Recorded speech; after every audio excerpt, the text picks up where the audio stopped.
Kawasan Kaligawe setiap tahun kisahnya selalu sama. Air datang, rumah tergenang, ekonomi lumpuh, dan yang paling utama, janji solusi yang tak kunjung terrealisasi, malah berakhir tenggelam. Air banjir di kawasan Kaligawe seakan hanya dapat ditangani dengan pompa yang dikerahkan. Air disedot, tapi banjir tetap betah. Pemerintah berdalih ini jadi solusi sementara. Sementara warga terus berharap hasil yang permanen, yaitu bebas dari banjir. Yang jadi pertanyaan, apa upaya penanganan pemerintah serta tantangan di lapangan? Apakah warga harus terus hidup dalam genangan? Genangan air di kawasan Kaligawe, Jawa Tengah tak juga surut meski hujan yang sudah reda di beberapa wilayah.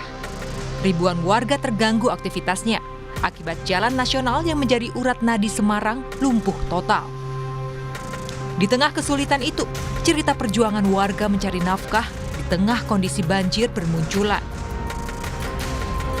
Di sepanjang jalan, pemandangan ini sudah menjadi bagian dari kehidupan sehari-hari.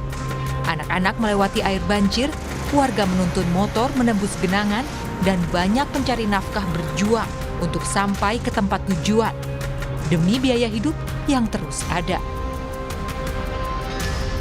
Walaupun pekerjaannya ada, tapi akses jalan untuk keluar masuknya tidak bisa. Terus untuk asumsi daripada bahan juga tidak bisa.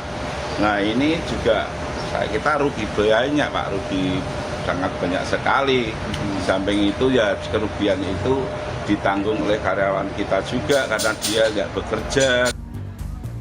Sementara itu salah satu warung makan yang berada di Kaligawe bertahan di tengah banjir yang tiba-tiba kembali datang. Sri, pemilik warung, mengaku selama seminggu warung makannya terpaksa tutup imbas banjir. Dan ketika ada harapan bisa berjualan kembali saat banjir surut, Sri dihadapkan dengan banjir yang tiba-tiba datang kembali. Kemarin pas hujan deras hari Rabu sampai Senin kemarin tuh masih banjir, Mbak. Nah, terus kita kuras airnya udah sat. Terus setelah itu saya mulai jualan lagi. Ternyata jam 7 pagi itu tadi langsung hujan, langsung menggenangi ini semua, Mbak. Otomatis sepi ya, Bu ya? Nggak ada pembeli, Mbak. Udah sepi lagi. Gimana lagi keadaannya kayak gini. Banyak sisi ekonomi yang berdampak luar biasa dari banjir Kaligawe, mulai dari jalur rel kereta api hingga jalur darat. Apalagi jalur Kaligawe merupakan salah satu jalur utama distribusi logistik Jawa Tengah. Arus distribusi barang melambat, dan imbasnya lagi-lagi rakyat kecil yang dirugikan. Terus dengan kondisi seperti ini gimana, Mas? Sangat merugikan, Pak. Rugi? Iya, waktu lambat, terus ya yang jelas kalah waktu juga, Pak. BBM juga ya? Iya, BBM juga. Menunggu dari kemarin, menunggu di bawah sana tuh sebelum Semarang. Kirain udah surutnya masih tetap dalam ya. Jadi nggak tahu, belum bisa melintas kayaknya. Ketika genangan bertahan, penyakit pun ikut bermukim. Ispa, diare, dan gatal-gatal jadi keluhan yang paling banyak ditangani.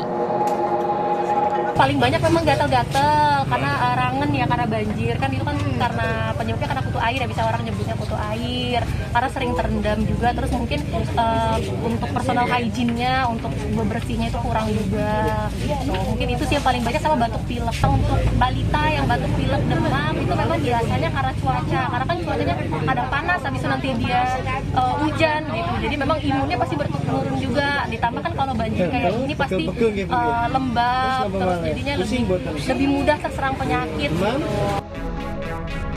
DPRD Kota Semarang menyoroti persoalan banjir yang masih terjadi di berbagai titik di Kota Semarang. Anggota Komisi C DPRD Kota Semarang, Dini Inayati, menyebut persoalan banjir diantaranya disebabkan oleh sistem drainase yang belum optimal serta semakin berkurangnya daerah resapan air. Menanggapi persoalan tersebut, DPRD Kota Semarang mendorong Bapeda untuk segera melakukan overlay atau pencocokan antara master plan drainase yang dibuat sekitar tahun 2015-2016 dengan kondisi existing saat ini. Selain itu, DPRD juga mendorong realisasi pembangunan sejumlah embung di titik-titik strategis. Ternyata drainase di beberapa titik, gitu kan?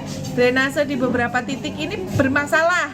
Nah, sehingga muncul genangan-genangan baru, ya nggak? Wong saya tinggal di Tembalang kan dhuwur toh. Nah, itu ada genangan kok, gitu kan? Nah, ini muncul genangan-genangan baru. Maka betul ketika pemerintah pusat itu Bappenas itu menetapkan yang harus dicapai itu luas genangan. Berarti kalau sudah bisa mengatasi genangan di titik yang lain, genangan di titik yang lainnya harus dicegah gitu supaya tidak muncul genangan yang baru gitu. Begitu pula lama genangan dan tinggi genangan itu harus terus berkurang. Menurut ahli tata kota dari Universitas Diponegoro, ada 3 faktor utama penyebab banjir di kawasan Kaligawe, yaitu banjir rob, luapan sungai dari hulu, dan kegagalan sistem drainase. Sehingga banjir yang jadi langganan di Kaligawe terjadi karena 3 jenis banjir. Saya kira tata kota itu menjadi salah satu permasalahan yang perlu dibenahi, terutama tata kota tidak hanya di daerah pesisir, tapi juga di daerah hulunya begitu ya, di daerah hulu sungainya, karena banjir yang terjadi di hilir itu seringkali juga disebabkan oleh kondisi di hulunya. Penyebab-penyebab lainnya tentunya pemanfaatan lahan yang tidak terkendali, pengambilan air tanah dan sebagainya juga tentunya mempengaruhi. Yang diperlukan adalah solusi jangka panjang agar banjir ini secara perlahan tapi pasti itu dapat dikurangi begitu. Dan seperti yang saya sampaikan tadi, untuk menguranginya tidak hanya bisa fokus di hilir dengan pompanisasi atau bahkan pembangunan tanggul laut, tapi juga harus komprehensif dengan penataan kota yang dimulai dari penataan di hulu sungai begitu. Karena penyebab banjirnya kan bisa jadi tidak di hilirnya ya, tetapi juga di daerah Semarang atas misalnya. Pemerintah berulang kali menjanjikan solusi jangka panjang, normalisasi sungai, peninggian jalan, hingga pembangunan tanggul laut. Namun apa yang ada di lapangan? Sebagian masih wacana, sebagian belum berjalan. Gubernur Jawa Tengah Ahmad Lutfi mendesak Kementerian Pekerjaan Umum membangun kolam retensi di wilayah Genuk dan mempercepat pembangunan giant sea wall untuk mencegah banjir rob. Kita mengetahui bersama, namanya air itu ada yang bisa kita lawan, ada yang tidak bisa kita lawan. Bisanya kita melakukan mitigasi. Memang jalan keluarnya untuk wilayah Kaligawe sampai ke Sayung Demak ini adalah jangka panjangnya giant sea wall, Mas. Jadi giant sea wall ini kita perlukan agar tidak adanya baliknya rob ke wilayah daratan. Jadi giant sea wall ini fungsionalnya pertengahan 2026. Jadi giant sea wall itu panjangnya adalah 10 km. Ini sudah dianggarkan dan sudah hampir selesai ya, sudah hampir selesai. Yang dalam waktu dekat sudah kita fungsionalkan dengan harapan pertengahan 2026 khusus untuk wilayah Sayung, kemudian khusus wilayah Kaligawe, insya Allah bisa tereduksi dengan jadinya giant sea wall yang kita punya. Lebih dari sekadar genangan, banjir Kaligawe adalah potret keterlambatan pemerintah menghadapi perubahan alam dan buruknya tata ruang kota. Sementara warga hanya bisa menunggu adanya perubahan. Tim Liputan, Kompas TV.